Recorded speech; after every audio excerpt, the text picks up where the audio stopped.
When you look at the weather patterns, I mean, they're absolutely unbelievable, and especially in the last 8 months. Are they just going to get worse and worse, and what does it mean for insurance premiums? Yeah, I'm afraid to say so, but I think we're at the beginning. I think we have initiated a path that will be hard to stop now, and we can only prevent and mitigate along this path and help the people managing this.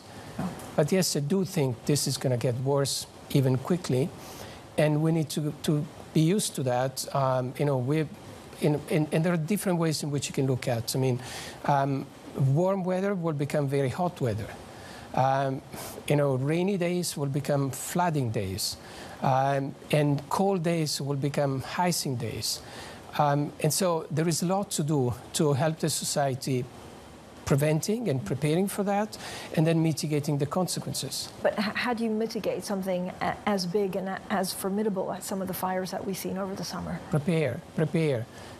I mean, once the fire starts, you just have to, put water on it. But it's late. You have to prepare. You have to anticipate. We've been, working even with cities in Europe to prevent the effect of warming on these cities.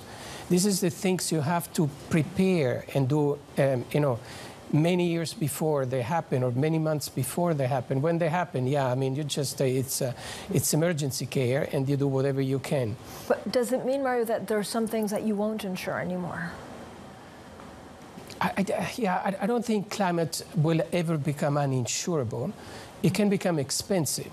But no, I think, we will continue to provide, and the customers need that, and both our retail customers, the individuals, and the companies need that. So we will continue to provide coverage, but the coverage will become expensive.